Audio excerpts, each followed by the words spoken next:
ریاست تلنگانہ میں ایک آپ کی اور میری ایک سیاسی آواز ہے جو آپ کے حقوق کے لیے ایوان اسمبلی میں آواز اٹھاتی ہے، آپ کے مسائلوں کا ایوان اسمبلی میں رکھتی ہے، آپ کے ہر مسئلے پہ فکر مند ہوتے ہوئے حکومت کو ان مسئلوں پہ جھکاتے ہوئے آپ کے سہولت کے لیے کام کرتی ہے۔ میں جب یہاں پر ٹھہر کر آپ سے مخاطب ہو رہا ہوں تو مجھے موقع ملا ہندوستان کی کئی ریاستوں میں جانے کا، ہندوستان کے کئی شہروں کو دیکھنے کا، ہندوستان میں کئی ایسے اضلاعوں میں جانے کا جہاں پہ مسلمان پچھڑا ہوا طبقات ایک بڑی تعداد میں ہیں۔ آپ یقین جانیے میں یہاں ٹھہر کے کہہ رہا ہوں، آپ کو جس طریقے سے سیاسی آواز یہاں پہ ریاست تلنگانہ میں موجود ہے ان کا نہیں، آپ کو جس طریقے سے آپ کی ہر پریشانی میں آپ کی جماعت آپ کے ساتھ بے باکی سے ٹھہرتی ہے، ہندوستان کے کئی ریاستوں میں یہ سہولت نہیں۔ آپ کے اوپر اگر کوئی بھی پریشانی آتی ہے فوری طور پہ ایم ایل اے حضرات آپ کے درمیان میں آتے ہیں، اور ہندوستان کے کئی علاقوں میں اگر گھر ڈھا جاتا ہے، گھر کو آگ لگائی جاتی ہے، اگر عصمت ریزی بھی کرتے ہیں تو کوئی وہاں پہ پہنچنے والا نہیں۔ آج مجلس اتحاد المسلمین صرف ریاست تلنگانہ اور حیدرآباد کی آواز نہیں، یہ ایک امید بن چکی ہے تمام ہندوستان کے وہ غریب طبقات کی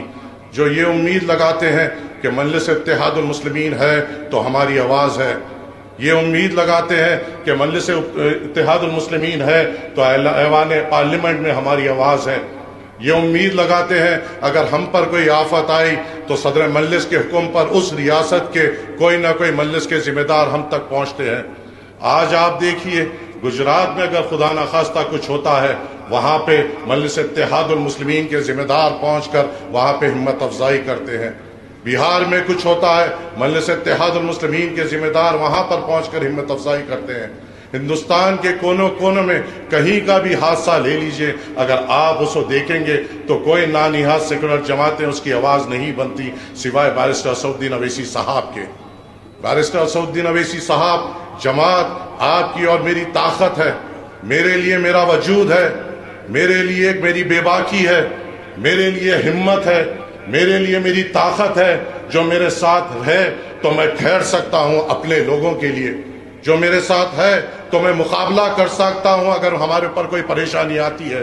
میرے ساتھ اگر جماعت ہے تو میں بے باک طریقے سے بات کر سکتا ہوں مظلوموں کے لیے۔ اگر مجلس اتحاد المسلمین نہیں ہے تو پوچھو جا کر ان لوگوں سے جن کو اس چیز کی ضرورت ہے۔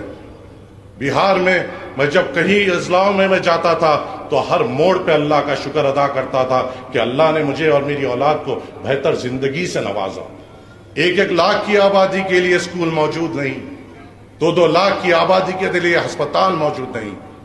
بے روزگاری ہمارا مستقبل بن گیا اور مقدر بن گیا ہے۔ یہاں پہ آپ کے سامنے مجلس اتحاد المسلمین ہے، کئی لوگ ہم پر الزام لگاتے ہیں، تہمتیں لگاتے ہیں۔ آپ کے پاس اگر آپ اطراف اور اکناف میں صرف دیکھیں، یہ عمارتوں کو دیکھیں تو صرف یہ سوچو ان عمارتوں میں کتنے ملازم ہیں جو مجلس اتحاد المسلمین اس کی بنیاد ہے۔ اویسی اسکولز آف ایکسلنس ہے، کتنے وہاں پہ ملازمت ہمارے لوگوں کو ملے، کون کس کی بنیاد ہے؟ مجلس اتحاد المسلمین اس کی بنیاد ہے۔ اویسی ہاسپٹل، اسرا ہاسپٹل آپ کی خدمت کے لیے موجود ہے، آپ کی خدمت بھی کرتی ہے، اور وہاں پہ روزگار جو فراہم کیا گیا وہ کس نے فراہم کیا؟ مجلس اتحاد المسلمین نے فراہم کیا۔ ہم نے لوگوں کو ٹھہرا کر چندہ نہیں جمع کیا، ہم نے لوگوں کو روزگار دے کر مجلس اتحاد المسلمین نے ان کے گھر کو طاقت بخشی، اور مجلس اتحاد المسلمین آپ کی اور ہماری طاقت اور ضرورت ہے۔ اور مجھے یقین ہے کہ انشاءاللہ آنے والے انتخابات میں